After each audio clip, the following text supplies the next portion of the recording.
What's going on, y'all? It's your friendly neighborhood independent author here, and I'm just gonna talk to y'all yet again, and I want to share my thoughts on nihilism within the independent author space. Now, when I say independent author space, I really just mean all the author spaces. I'm just using independent as, a I guess a not a blanketed characterization, but more so just a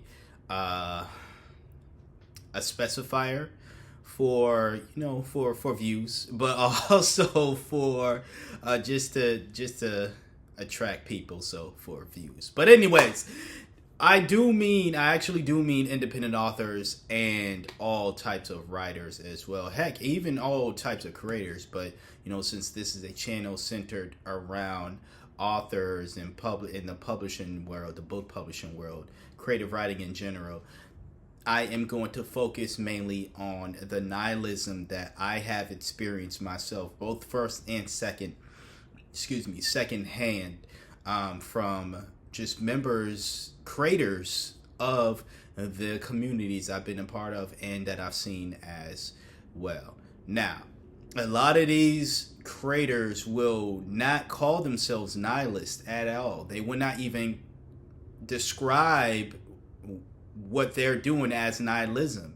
They would say they're being realistic and would categorize themselves as realist. But a realist is somebody who looks at both the good and the bad of any situation, all of the possibilities of whatever situation. That's what a realist does. They don't just acknowledge the bad, which is what a nihilist does, which is what nihilism is. Focusing primarily on just what is not going well, the bad, the unlikely not unlikely, but unfavorable outcomes. These things as well. All these things describe what a nihilist does. And this is what I've seen a lot of people do. Whether it's on YouTube, again, whether it's in writer groups that I've frequented from time to time, this is exactly what they're doing. They're not saying, okay, I can get rejected, but I can also get accepted. They're saying, well, this person seems to only like to communicate with brunette women. I don't know. And because all of their social media posts, there's a brunette, they're talking to a brunette of some sort. I'm not a brunette, and therefore there's no way in hell this person is going to, I'm going to get in contact with this person. That's just a weird example. That's not a real example. Hopefully it's not a real example. It's not one I've experienced, but it's an example of what I've seen nihilists do, just the mindset that I've seen nihilists, the gymnastics, really the mental gymnastics that I've seen nihilists do to, honestly, and let's be real, this has zero to do with their what they think about that agent or that publisher, CEO person, or that publishing company. It has zero to do with their thoughts on that, and it has everything to do with internally. All right, heck, it's not even really the world around them. I'm not saying that, because I am not someone that's looking at the world around me and saying, I like how things are going here, y'all. Everything is fine. No. But the reason why I continue to keep writing and keep creating, no matter how rough times may be, whether that be within my immediate life or just around me, is because I genuinely enjoy writing, okay? I genuinely have a love and appreciation for how it makes me feel. And also, I think my stories are way too damn good to not be told. So, these reasons are the reasons why I can go about life. I can wake up every day and say, okay, I woke up thank God I woke up, but I didn't wake up a millionaire, and I have these financial issues. I got student loans I gotta pay off, right? I got these bills I gotta pay, right? But I woke up with another opportunity for me to create that story, to get the word out there. I woke up today happy as hell because I finished episode 5. I finished drafting episode 5 of Herman's World, which is going to be maybe my first ever TV show actually produced and stuff. It's the screenplay I'm working on. It's a post-apocalyptic and what's that other word? What's that other? I do need to work on my pitch, but it was just in my mind. Either or, it's a post-apocalyptic story, but not in the traditional sense where there's zombies and stuff of that nature. But it does have to do with the fall of society, based off of because the water supply has been poisoned. All right, you know, dystopian. That's the word I was looking for. Yeah, post-apocalyptic dystopian world, okay? And it's also set 5 years into the future than when we are right now, so 2030. So, anyways, not foreshadowing. All I'm saying is, I wake up every day thinking about that story. I wake up every day thinking about the novel that I'm working on at this moment in time. I wake up every day understanding that life isn't perfect. There are days where I'm like, it sucks. Physically and emotionally, I am not there. But if I'm able to work on this story, this screenplay, or this novel that I'm working on, I'm happy. I'm glad that I'm able to do that. You know, I don't think about what if this person or these people, this agency or whatever the case is, they're not going to accept this story because it's too raw or too whatever. You know, they might not get my big brain ideas, right?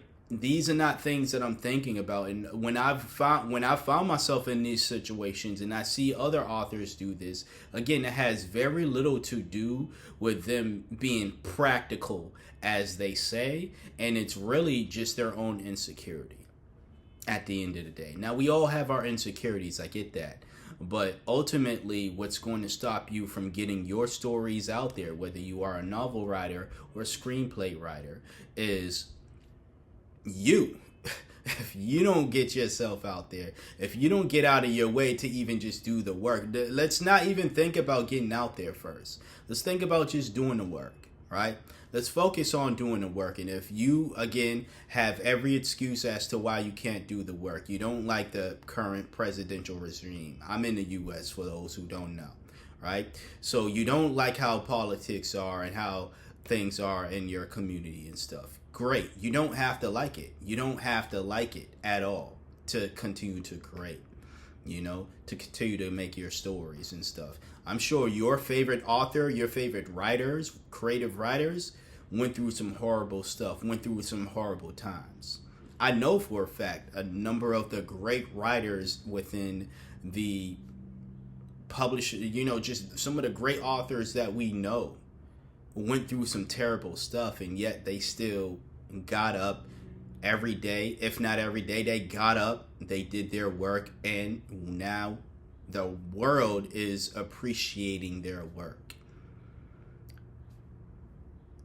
What makes you think that because they did it that you can't do it? See, I see people do things of that nature, and I don't think that, well, they got lucky. No, I think that despite all odds, despite everything going on around them that may have been causing a nuisance within their life, they still decided to give time to their story and have faith in themselves that they are able to put out the work that they want to put out. That's what I see. Okay?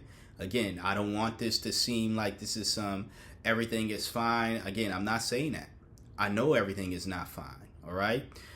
When we say everything, not everyone everything. When we say everything, we don't really mean everything, but not everyone's everything when they say everything means the same.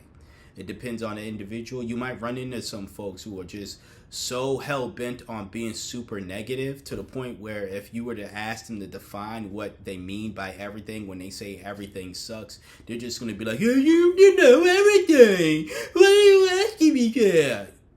Yeah, those are people I don't want to be around. So if that is you, please kindly hit the like button and click off, or hit the dislike. Do whatever the hell you feel like you need to do, because I don't want you around. I'm just going to keep it real. Like, that energy is just so unattractive, and it's so just, it's a ick, as the girlies say. But in all seriousness, right? Like, ultimately, the advice I'm going to give to anybody in this author space, publishing world space, creative writing space, and just creative space in general, is you have to think about your why at the end of the day. Why are you creating? Why are you doing this thing?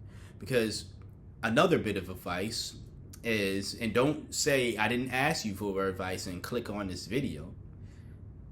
That's stupid. But anyways, another bit of advice is, if you're doing something that doesn't bring you joy, stop doing it. Now, with certain things, that's easier said than done. But with creativity, it's not easier said than done. You can simply stop writing if writing no longer brings you joy. Now, when I say stop writing, I don't mean stop forever. You can stop for some time if you want to.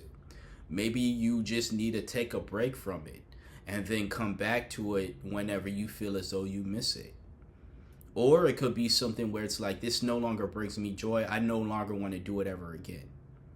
Whatever your creative expression is, if times like this or any time you cannot tap into that and it doesn't bring you joy, to me, that is sign number one that this is not something you should continue to do. But what you should stop doing also is trying to get people like me to fall into your little depressing circles as well. Trying to make us feel bad for not feeling as bad as you do about the world around us. Now, I understand wanting people to care about issues, and simply because I'm not crying about issues every single day does not mean that I do not care. I take moments of times. I have my moments where I want to be, let's just say, fully immersed in what's going on around me and seeing if I can do anything about it, or at least lending a voice to the problem, right? And then there are times where it's like, that's all I can do. And the rest is up to me to create and things of that nature. If you are someone, particularly if you're someone who, again, has issues with how things are going in your life and you're a creative writer, create the life that you want within your stories. If that's not something you want to do, if you're like, that's not my responsibility, you can still use your stories as an outlet. Once again, if this is something that brings you joy, you can still use that as an outlet to decompress, de-stress, get away from the noise when you can. So to me, there's really no excuse as to why you should be in a nihilistic state as a creator, if, once again, what you do as your creative outlet still brings you joy. Because whether it is, like I said, just create the world that you want and then have that, and then again put it out there in the world, because the whole aspect of life imitating art is real. I know the reverse is the actual saying, art imitating life, but in actuality, a lot of the situations when you look at history, somebody wrote down something and then people read it in a book or saw it in a movie or a TV show and said, actually, we should create a world like this. But it was a thought process by somebody who again wrote that story and said, I actually want a world that is like, see a world that's like this, you know. Maybe that was the thought process. I'm assuming that's not the case forever. Some people just are like me, where it's like, I just thought it was a great idea. So I did it. You know what I'm saying? People took that and they ran with it, and again, they imitated it in reality, which is why I said life imitating art and not art imitating life, meaning that people just writing things based off of, you know, how the world is going and stuff. But even that does happen. That does happen. My favorite video game of all time, Cyberpunk 2077, the creator of the whole Cyberpunk universe, at least, yeah, the universe, Mike Pondsmith, said that the story was basically just created in the 80s, by the way. But it's like, he said the story was pretty much like based off of what he saw, what he envisioned the world going into, like just a very extreme version of what he was seeing happening within the world, you know. So I say all that just to say, creators, authors out there, the nihilism, you're not going to get it from me on this channel. If you want to go to, because I can point to you to creative writing channels that, you know, but I don't want to, because that's free promo to them. But like, I can tell you the voices on here who are just all negative, right? And again, I understand the importance of being realistic. But as I stated at the beginning, these folks aren't being realistic. They're just looking at the negative. And they're only looking at the negative based off of their past experience and things of that nature, and most likely how they perceive themselves. They're insecure about their art, their work, and this, that, and the third, and therefore they don't think it's good enough, and that's the energy that they're putting out there.